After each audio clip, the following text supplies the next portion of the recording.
Welcome to the Amplifier Podcast, the show where the best in business discuss how you can grow your business best.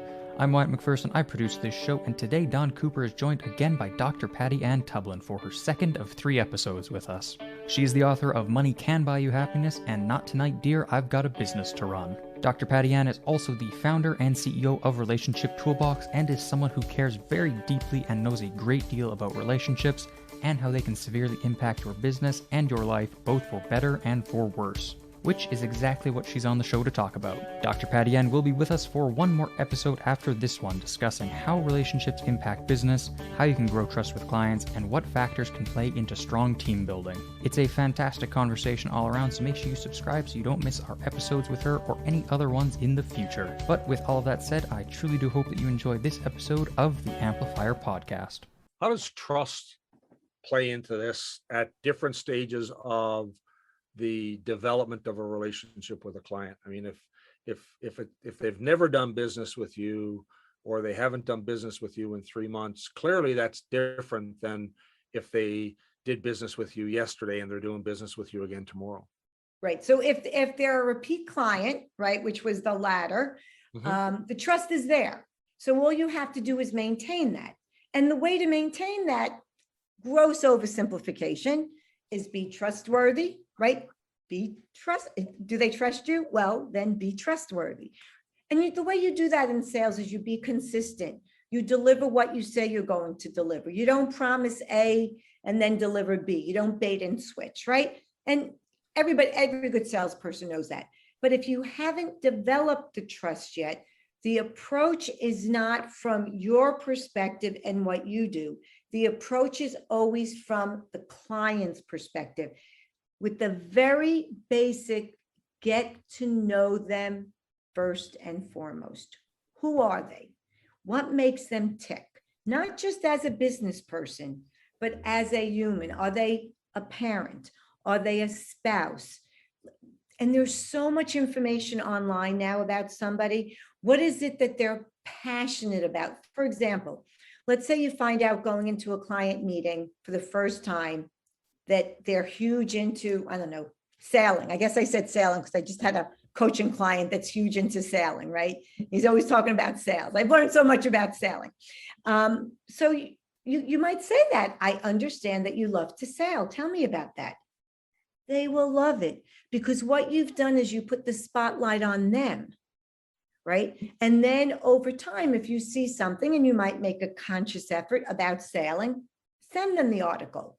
Now you're thinking about them. So you're focusing on who they are as a person first. Now you cannot rush the trust process. It's impossible. However, if you're strategic and that strategy is authentic, people are not stupid. They will feel that. And you might be the only person that's tried to sell them something in the past month that even knows they have a sailboat, let alone their passion for it. Right. So you're reaching out to them from a person perspective, not a client perspective. And again, everybody knows that you're trying to make them a client, right? So there's no shenanigans or hocus pocus. And that's the other thing.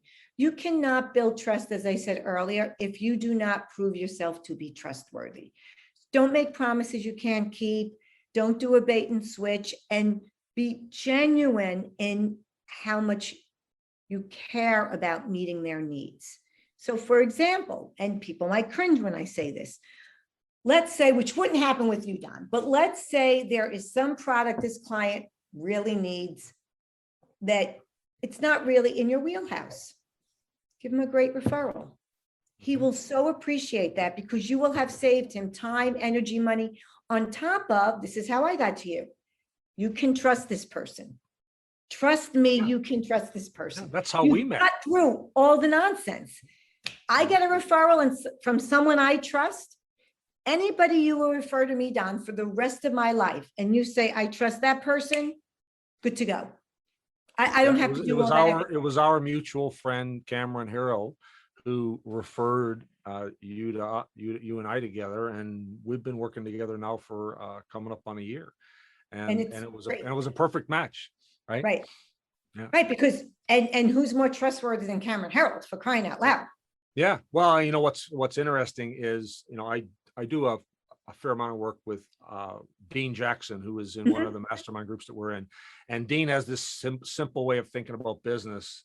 He calls it the 8 profit activators, but it's really 8 steps in business.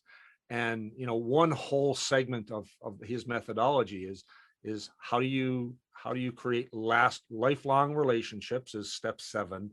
And step 8 is how do you what's your mechanism in your business for generating trusted referrals.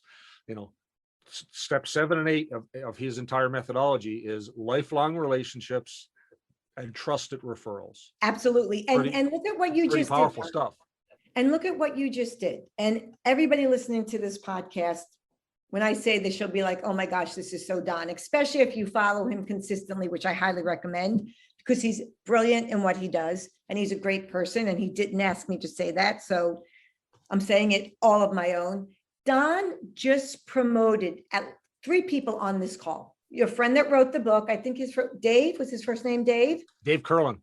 Dave Curlin. Yeah. You promoted Cameron Harold. You promoted Dean Jackson. 3 Yes. people in the course of what, half an hour? Mhm. That is someone. So let me bring it full circle.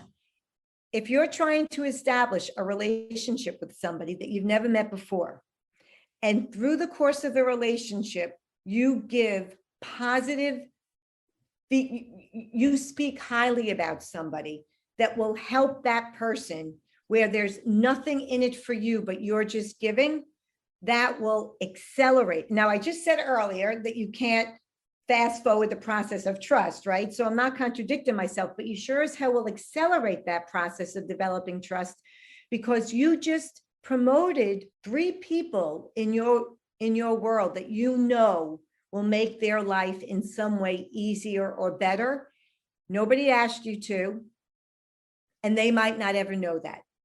That's how you develop trust. That's incredible, Don, what you just did. But then I'm not surprised. Well, yeah, but that's why I started this podcast. The Amplifier Podcast it's got a simple premise, is that I want to create an audience for entrepreneurial companies and sales and marketing teams, just people inside of those inside of those organizations with a resource of lots of best practices that can help them succeed.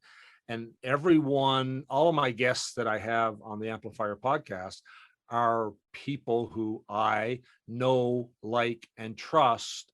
And I use them in my own businesses. I use them in my own life. And so it's called the Amplifier Podcast because I want to amplify messages of where people can go to get great resources. And you, Dr. Patty, Dave Curlin with Baseline Selling and his entire objective management group, sort of sales assessment systems, fantastic. Dean Jackson is just a master at how do you think so wisely and simply about a business to make it easy to do. And Cameron is just a master Icon. He's just he's an an icon of every, he's known as the CEO whisperer. He coaches, and he coaches the second in command, the CEO Alliance that he has, and so many great books. I mean, so much of what Cameron has done has influenced me, and his, couple of great books by Cameron, Meetings Suck. Because I remember meeting Cameron the first time and he showed me his book, Meetings Suck. And I went, I want to know you because I think so many meetings I go into do suck. And, the title of his book was perfect and it just resonated with me. And then his other book, he's got many. Vivid Vision is great. Yeah, well, Vivid Vision was a really powerful book for me to help me craft, the picture of what my business needed to be. Because I remember talking to my employees going, oh, I know that often I've got 1,000-piece jigsaw puzzle that is clear in my head, and I'm sharing 10 pieces at a time with you. But if I shared 100 pieces at a time with you, you'd get overwhelmed. And the Vivid Vision was a great way for me to share the picture of what the 1,000 pieces of that jigsaw puzzle would look like when it's done. And they could have a much deeper grasp of when I asked them, hey, we're going to take on this project now, they can see how it fits into that picture in a much better way. And I couldn't have done that without Cameron's thinking about Vivid Vision. So all all people that I trust, and I trust them. I trust their work, and they've impacted things that I've done in a pretty dramatic way in some part of my life, in some part of my business or my personal life. As your podcast, The Amplifier, is impacting all your listeners, right? Hope so. I hope so. Right. I just And wanna- Dan Sullivan also, you promoted Dan Sullivan. But the point is that in terms of creating a relationship, when you first meet someone and you don't have that trust yet, people, be who you are. Like, don't try to be anybody else. Don't try to put on the dog. Don't try to be here's what a lot of people do, Don. They try to be who they think the person across from them wants them to be. Okay. Now, as a relationship expert, honestly, I can smell that rat a mile away with all due respect. But most people can also, right? So because there's just too many inconsistencies, it's too hard to be on all the time. So let's say you do fool someone on your first meeting. You're not going to remember how you were that first meeting, on the second meeting, and the third meeting. And then the person will pick up the inconsistency. And sometimes people will say, I don't know, we just didn't click. Well, sometimes the not clicking is that sometimes people just don't click, right? But sometimes the not clicking is there was an inauthenticity. And the person sitting across from you just picked up on it, and you only have one chance to make a good first impression. So be who you are, be true to yourself with an ear for curiosity. That's all you need to do. Like, don't make it harder than it is. Listen, just listen. You'll hear everything you need to know. So from an external standpoint with customers, be authentic, be your authentic self, be curious, trying to understand how you can best help, and the world's your oyster. Exactly. And there was one other thing that I was thinking of that you said earlier that I think is helpful, internal and external. And I hope I say this correctly. Try to remember when you're curious with the person, always see if you, not always, but try to see if you can find a way to ask them what would make their lives easier, what would make their business better if they had something that they believe doesn't exist yet. I love that. There's a lot of that in our space where, the client is looking for what they want based on what they think is possible. Right. Exactly. As opposed to just approaching here's what I need solved. I have no preconceptions on how that would get solved. Two totally different mindsets. Well, that's why I say most customers come to the table on third base, because they know they need something solved and they already have some expectation on what it is can solve it. And they know what they know, but they don't know what they don't know. Right. And if you think about it, like these babies here, right? These phones, right? One is Steve Jobs was brilliant. He might have been a little kooky, but he was certainly brilliant. This started out as a phone, pretty much. I mean, there's a lot of reasons why Kodak is out of business, but it pretty much decimated the camera industry. Mm-hmm. People didn't know they wanted their phone to be a camera. Now, I don't know how to make that an analogy for your business, but I'm sure it's there. Tesla, well, it's the essence of innovation, and it's the essence of ideation and creative disruption. Yeah. So, innovation and ideation coming together creates, and I like the word transformation as opposed to disruption.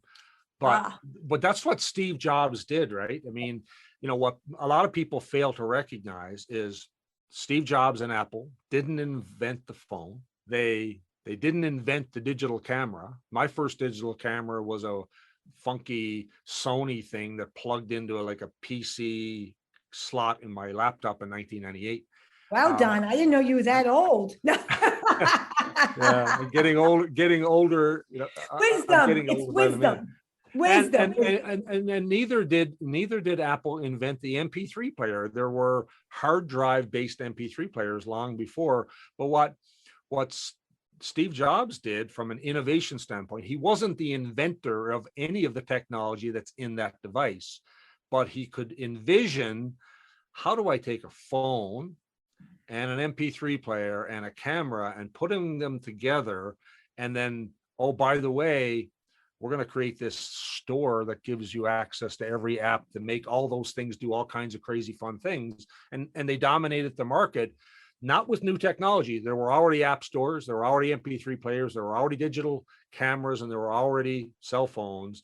But he took all four of those existing technologies and put them together in a new way, and became arguably the single best selling product in the history of mankind. And absolutely. And to make it trying to make it even really ring home for your listeners, is he created a product that today you and I freak out over if we leave it at home, right? When we go out. But he created a product that at the time, nobody knew not only did it not exist, nobody knew they wanted it. So if you can, well, not only did they not know that they wanted it, and I was one of these people, many people resisted it, right? Because it didn't have buttons. Right. It wasn't what they were familiar. Because we all had a familiarity bias with a Blackberry, and we had sort of muscle memory dexterity for the buttons. Oh, I could do stuff quickly on my Blackberry. I don't know. I don't want to do that whole screen thing. I've got a Blackberry and I've got an old Palm Pilot in my office here, and like my muscle memory doesn't know how to use those anymore. But I can't imagine not having a touch screen. Right. So if you think about it from all the products you have to offer, and for all the other listeners, right? If you can find out what the person needs, but they don't think that product exists, perhaps you can create that for them. Or perhaps you can take what already exists and just rearrange the pieces of the jigsaw puzzle, and who knows what will happen. I can't wait to share this conversation with my own team, because that idea of they don't know that it doesn't exist is such a powerful thing for, I think, every listener out there to understand that. I've seen it because I measure it, but many companies don't measure of all of your customers and all of your products, what do they buy and what do they not buy? And it's likely that they don't buy all the things that they don't buy because they don't even know it exists, or they don't know that you offer it. And so having conversations where you're generally curious and authentic to help uncover how you can best help can lead to making suggestions on, doesn't sound like you even know that you can do this. I think that's a really powerful way to try to emphasize the importance of authenticity and curiosity, to really be open-minded, to really understand how you can help the customer as opposed to understanding what you can sell them. And there you have it. Thank you so much, everybody, for listening to this episode of the Amplifier Podcast. Dr. Patty Ann did 3 episodes with us, so be sure to check out the other ones if you haven't already done so, and be sure you subscribe so you don't miss any future ones. If you ever want to get in contact with Dr. Patty Ann or Don Cooper, you can always do so at the links in the description of this episode. Be sure to leave a 5-star rating of this show. It truly does help us out a lot. But with all of that said, thank you so much for listening again, and we will see you next time on the Amplifier Podcast.